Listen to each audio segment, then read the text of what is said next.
For the first time since 1985, Hezbollah has withdrawn from active confrontation with Israel. Not because it was defeated on the battlefield, not because its arsenal was destroyed, not because its fighters abandoned their positions, but because Iran, the country that spent 4 decades building Hezbollah into the most powerful non-state military force on the planet, decided to let it step back. This isn't another temporary ceasefire brokered by the United Nations. It isn't a tactical pause while both sides rearm. It's something fundamentally different. Iran didn't lose Hezbollah in combat. It traded Hezbollah away at the negotiating table. Think about what that means.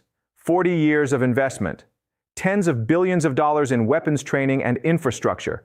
An organization that survived the 2006 war that held more rockets than most national armies, that represented Iran's primary deterrent against Israel and its gateway to the Mediterranean. And Iran just accepted a deal that effectively sidelines it. The public story sounds straightforward enough. Humanitarian relief for Lebanon, UN peacekeepers monitoring the border reconstruction funding to rebuild what was destroyed.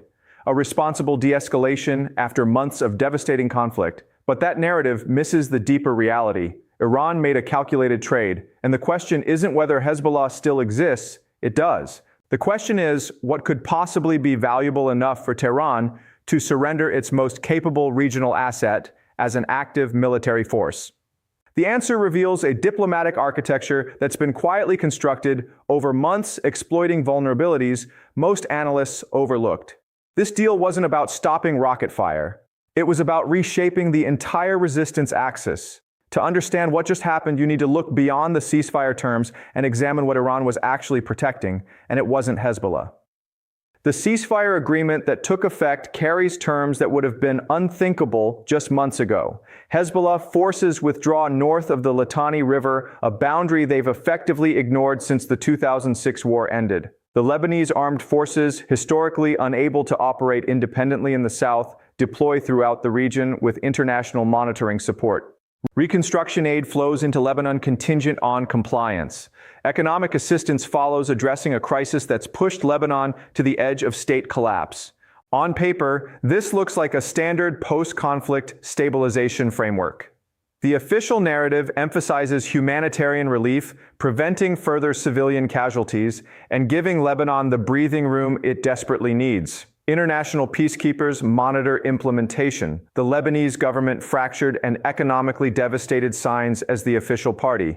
But look at who brokered this deal. The United States took the lead role, not the United Nations acting alone as in previous frameworks. France provided supporting diplomacy, leveraging its historical ties to Lebanon. Israel, having conducted an extensive military campaign that eliminated senior Hezbollah leadership, destroyed weapons depots, and executed ground incursions into southern Lebanon, secured guarantees it deemed acceptable. And then there's Iran. Tehran publicly endorsed the agreement, not grudgingly, not with the usual resistance rhetoric about temporary tactical retreats. Iranian officials framed their support as protecting Lebanon itself, a notable rhetorical shift for a country that spent 4 decades building Hezbollah as its forward deterrent against Israel. This wasn't a sudden decision forced by battlefield collapse. The timeline reveals something more deliberate. Diplomatic channels opened months before the military campaign reached its peak. Parallel negotiations ran simultaneously with combat operations, suggesting coordination, not reaction. What makes this agreement fundamentally different from previous attempts isn't the specific terms. It's that this deal required Iranian concurrence, not just Hezbollah's agreement. Every prior framework, including UN Resolution 1701, treated Hezbollah as a Lebanese actor that might be constrained through Lebanese government commitments. This one implicitly acknowledges that real implementation depends on Tehran's strategic decision. Israel's military operations degraded Hezbollah's capabilities significantly, but didn't destroy its arsenal or eliminate the organization. Hezbollah remains intact as a force, yet it accepted terms that constrain its operational freedom in ways it never has before. The official terms tell you what's happening on the ground, but they don't explain why Iran, which has never before allowed Hezbollah to accept strategic limitations, suddenly decided this was acceptable. To understand why this moment matters, we have to go back to the early 1980s, when Hezbollah first emerged from the chaos of Lebanon's civil war and Israel's invasion in 1982. Backed, funded, and trained by Iran's newly formed Islamic Revolutionary Guard Corps, the group began as a Shia guerrilla movement committed to resisting Israeli occupation in southern Lebanon. But it did not remain a militia for long. Over 4 decades, Hezbollah evolved into something far more complex, a hybrid organization that functions simultaneously as an armed force, a political party, and a vast social services network. It built schools, hospitals, reconstruction programs, and welfare systems in Shia-majority areas long neglected by the Lebanese state. In doing so, it embedded itself into the social and political fabric of the country. Militarily, it transformed from a lightly armed insurgency into a disciplined force equipped with advanced rockets, drones, anti-tank systems, and hardened infrastructure capabilities that in some respects rival those of small national armies. Iran's investment was central to that transformation. Estimates have placed Tehran's annual support in the range of hundreds of millions of dollars alongside sustained weapons transfers and specialized training. But Hezbollah was never just a proxy. Strategically, it became Iran's forward-deployed deterrent against Israel. By positioning a powerful non-state actor directly on Israel's northern border, Iran created a constant second front, one capable of imposing significant costs in any future regional conflict. Hezbollah also became a model for other aligned groups and a critical node in Iran's land corridor, stretching from Tehran through Iraq and Syria to the Mediterranean. Lebanon itself was uniquely valuable in this equation. Unlike Syria, Iraq, or Yemen, countries racked by open warfare or fragmented sovereignty, Lebanon offered a relatively stable platform on Israel's border. Hezbollah gained political legitimacy through parliamentary representation and cabinet participation, shielding its armed wing behind the facade of national politics.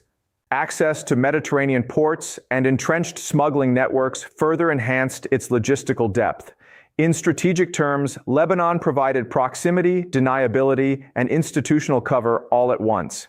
Previous attempts to constrain Hezbollah followed a predictable pattern. After the 2006 war with Israel, a conflict that devastated parts of Lebanon but failed to dismantle Hezbollah, the United Nations passed Resolution 1701 calling for disarmament south of the Litani River and the deployment of Lebanese and international forces. On paper, it was a framework for de-escalation.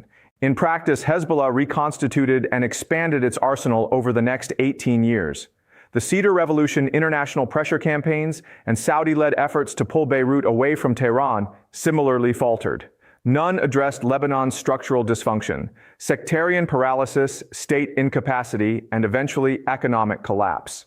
For many Lebanese citizens, Hezbollah's services substituted for a failing government, reinforcing its domestic leverage. For decades, Lebanon's weakness was Hezbollah's strength. It created the vacuum Hezbollah filled. But that same dynamic would eventually become a vulnerability, because what changed was not Hezbollah's military capability or Iran's ideological commitment to resistance. It was Lebanon's economic collapse and Washington's realization that collapse could be turned into strategic pressure. The turning point in this story was not a battlefield breakthrough, it was an economic collapse. The United States did not defeat Hezbollah militarily. Instead, it helped create conditions in which Lebanon itself became ungovernable, while Hezbollah remained armed and operational. That distinction is critical. By the time Lebanon's currency had lost roughly 90% of its value, its banking system had effectively frozen deposits, and fuel and medicine shortages had become routine. The crisis was no longer abstract. It was population-level trauma. Middle-class savings evaporated, electricity grids failed, hospitals rationed supplies. And for the first time, Hezbollah faced a problem its rockets could not solve. For decades, Hezbollah's social services had compensated for state weakness. But this collapse was systemic. No militia, even one backed by Iran, could stabilize a national currency, recapitalize a banking sector, or unlock international lending markets. If Hezbollah continued confronting Israel while Lebanon spiraled downward, Iran risked something far more serious than battlefield losses. It risked the implosion of the very state platform that made Hezbollah strategically valuable. Washington recognized this vulnerability.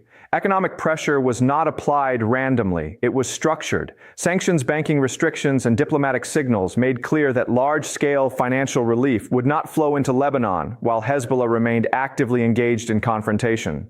International institutions hesitated. Gulf states withheld investment. The message was calibrated. Continued escalation would mean continued isolation. De-escalation, however, could unlock reconstruction funding, external assistance, and a pathway, however fragile, towards stabilization.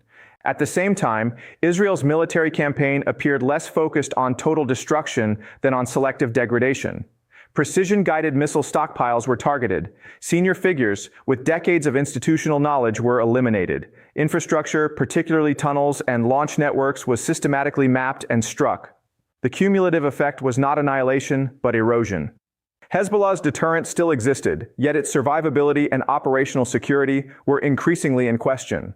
More unsettling for Tehran was the evidence of intelligence penetration. Highly precise assassinations and targeted disruptions suggested that Hezbollah's internal security had been compromised at multiple levels. Whether through signals intelligence, human sources, or technological infiltration, the implication was the same. Future operations would carry higher risk and lower predictability. Deterrence depends not only on firepower, but on credibility and concealment. Both appeared diminished. Layered onto this was a coordinated diplomatic architecture. The United States worked closely with France, historically Lebanon's external patron, to frame reconstruction as conditional. Saudi Arabia and other Gulf actors signaled cautious openness to reinvestment, but only if Iranian influence were constrained. Israel's security concerns became the explicit benchmark for broader regional economic integration. In effect, Lebanon's recovery was tied to Hezbollah's operational stand-down. Iran therefore faced a stark strategic trade-off. It could continue supporting active confrontation and watch Lebanon slide toward failed state status, destroying the logistical depth, political legitimacy, and Mediterranean access that had justified decades of investment. Or it could accept constraints that placed Hezbollah into a form of strategic hibernation, preserving the organization while relieving pressure on the state that hosts it. Tehran chose preservation over active deployment. Not surrender, but suspension. The deal does not end Iran's investment in Hezbollah, it freezes it. And that distinction becomes critical when we examine what this means for the broader region. Because if Lebanon has been partially decoupled from active resistance, the implications extend far beyond a single ceasefire. They begin to reshape the regional balance itself. Hezbollah was never just another armed group. It was the flagship of Iran's resistance axis, the proof that a non-state actor properly funded and trained could deter and bloody a conventionally superior military. Its survival after 2006 became a case study. Its arsenal became a symbol. And its political integration into Lebanon demonstrated that proxy power could be institutionalized, not merely improvised. That is why its effective sidelining carries consequences far beyond Beirut. For other members of the resistance axis, Hamas, Palestinian Islamic Jihad, Iraqi militias, the Houthis, the signal is subtle but unmistakable. Iranian support is robust but not unlimited. When state-level economic collapse threatens to erase decades of strategic investment, Tehran may choose preservation over escalation. This does not dissolve the axis. Networks, weapons, and ideology remain intact. But credibility has been dented. The promise of unconditional escalation now appears conditional on broader strategic sustainability. Israel, meanwhile, finds itself in a historically unusual position. For decades, its northern border was defined by the constant risk of rocket fire and cross-border escalation. Now, for the first time, operational breathing room has emerged not through occupation or decisive battlefield victory, but through diplomatic architecture that Iran itself accepted. That shift matters. It reduces immediate pressure on Israel's defense establishment and alters its calculus regarding Iran's presence in Syria and the risk of direct confrontation. Strategic bandwidth, once consumed by Lebanon, can be redistributed. For Washington, the implications may be even more significant. The combination of economic pressure, diplomatic coordination, and selective military degradation achieved constraints that full-scale war did not. That creates a template. If conditional reconstruction can moderate Hezbollah's posture, similar frameworks might be explored in Iraq, Yemen, or even parts of Syria, linking economic access to limits on proxy militarization. It is not a universal formula, but it demonstrates that financial systems and reconstruction funds can be leveraged as instruments of strategic influence. Saudi Arabia and the Gulf states are watching closely. A stabilized Lebanon, reintegrated economically while limiting overt Iranian military projection, offers a model for coexistence rather than zero-sum confrontation. It suggests a regional order where Iran is not excluded, but its forward-deployed deterrents are constrained. That possibility could accelerate cautious Saudi-Iranian détente, or if mistrust prevails, generate new competition over who shapes Lebanon's recovery. Inside Lebanon, everything hinges on execution. If reconstruction funds materialize, infrastructure is rebuilt, and state institutions regain minimal functionality, dependence on Hezbollah's parallel services may gradually decline. But if aid is delayed, politicized, or insufficient, public anger will resurface. In that scenario, hardliners in Tehran who argued against compromise will claim vindication, and Hezbollah's military rationale could regain traction. The Palestinian dimension is equally significant. With Hezbollah in strategic hibernation, Hamas loses its most capable potential military backer. Future confrontations may unfold under different assumptions, perhaps pushing Palestinian actors toward diplomacy or perhaps toward riskier forms of asymmetric escalation. Whether this deal becomes a turning point or merely a pause depends entirely on what happens next. The range of outcomes stretches from regional transformation to systemic collapse.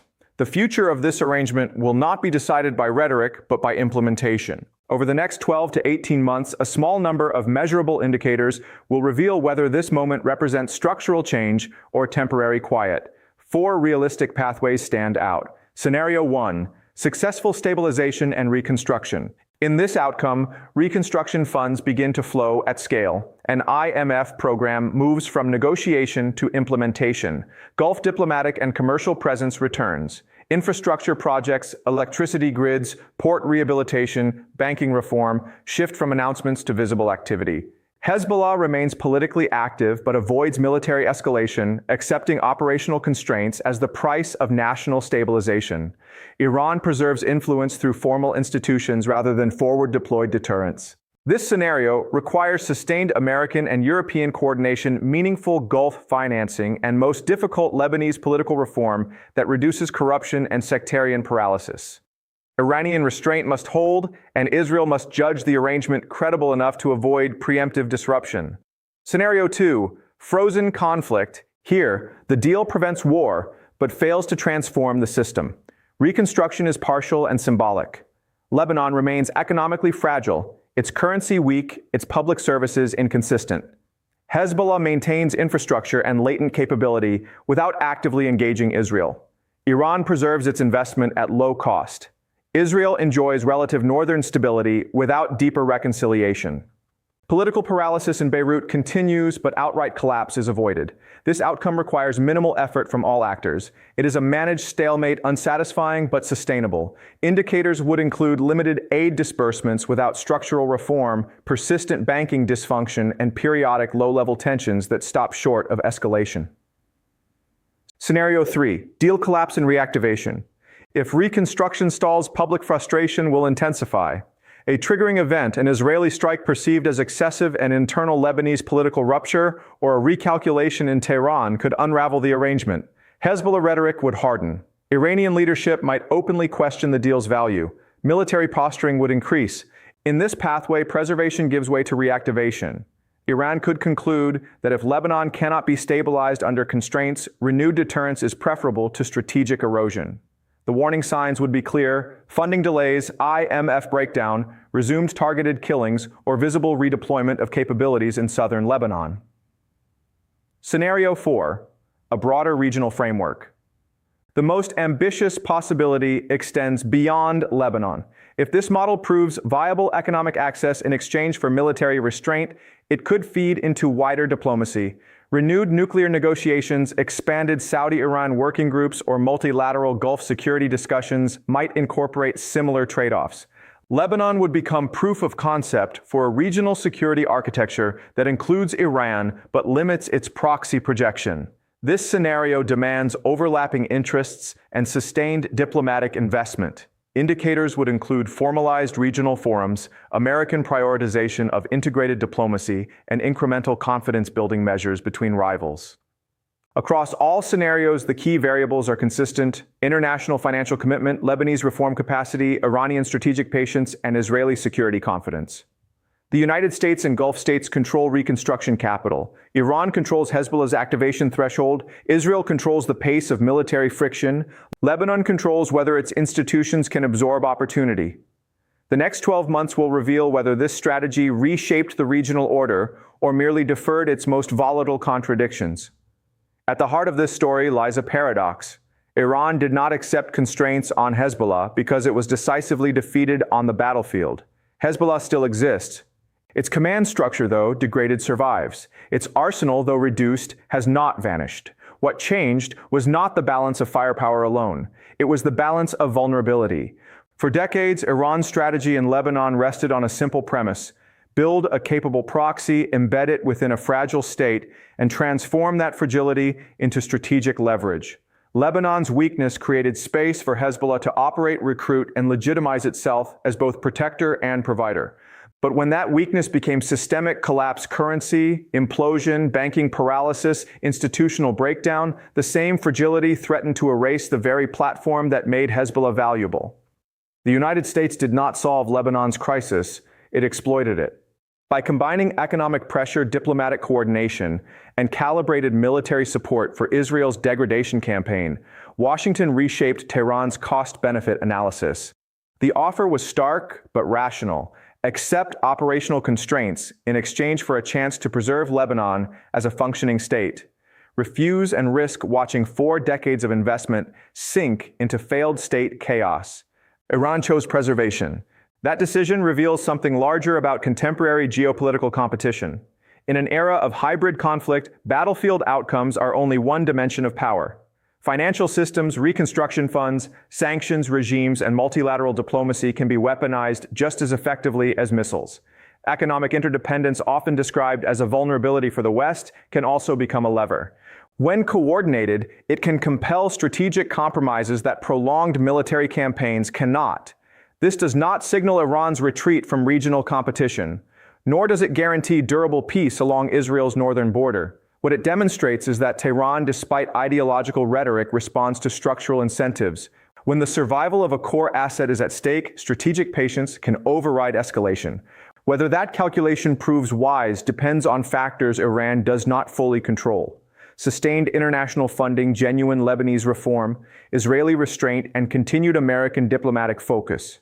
If reconstruction falters or commitments fade, hardliners in Tehran will argue that compromise brought only weakness. If stabilization takes hold, the logic of economic statecraft will appear vindicated. The ultimate significance of this deal will not be measured in weeks or months, but in years. Yet one conclusion is already clear: America's regional strategy is evolving from containment through force to competition through economic architecture. The question now is not whether Iran has abandoned resistance. It is whether the coalition that engineered this pause can sustain the financial and diplomatic framework that made restraint Iran's most rational option. Hezbollah's weapons are hidden, not destroyed. Its fighters are waiting, not defeated. Iran's investment is frozen, not lost. Whether this moment marks a historic turning point or merely a strategic hibernation will depend not on what was signed, but on whether the economic promises that made it possible are actually delivered.